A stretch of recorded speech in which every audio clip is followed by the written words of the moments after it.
Ahlan wasahlan, marhaban bikum ya ayyuha mushahidun akram. Naitwa Husnu Swaifi kutokea Swaifi Souk. Nipo maeneo ya Kiboje, Zanzibar, Ungujani. Hapa tumekuja kwa lengo la madrasa Ahlul Bait kama jinsi unavyoona kupitia grupu la Wekeza kwa Allah, ambao grupu hilo lengo letu ni kuweza kutatua changamoto za aina mbalimbali katika masuala mazima ya khairati, changamoto za madrasa, changamoto za misikiti, wagonjwa, wajane, watoto mayatima. Na grupu hilo tunachanga kiasi cha fedha kwa muda wa mwezi, na kinachopatikana basi kinagawiwa kupitia changamoto mbalimbali ambazo tumeweza kuziona na kuweza kuzifuatilia. Hapa changamoto iliyokuwepo kama chuo jinsi kinavyojionyesha, hakina madirisha, hakiko vizuri katika mazingira ya watoto kusoma Qur'an. Lakini kitu ambacho kimeweza kutuleta kwa asilimia kubwa sana, hawa walimu ambao wanaosomesha wanatoka mbali sana na wanakosa baadhi ya nauli na kadhalika. Baadhi walimu walishindwa na hawaji tena kusomesha,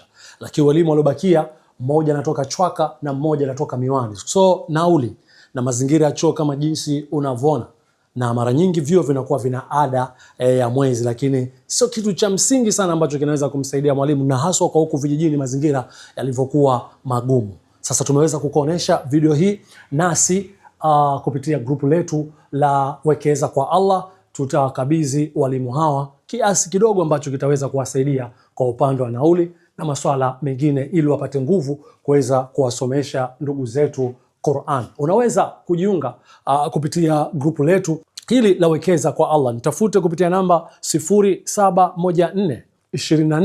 0714249514. Sema tu niunge grupu la Wekeza kwa Allah ili uweze kuchangia ulichokuwa nacho na mwisho wa mwezi tuweze kukigawa. Ikiwa leo ni tarehe 20 mwezi wa kwanza 2026, tayari grupu letu lishachanga shilingi 260,000 na tunaendelea kuchanga mpaka ifike tarehe 30, na fedha za mara hii zitakwenda kwa wagonjwa, kuwasaidia wagonjwa. Mimi naitwa Husnu Swaifi kutokea Swaifi Souk. Leo nipo Kiboje kwa niaba ya grupu la Wekeza kwa Allah.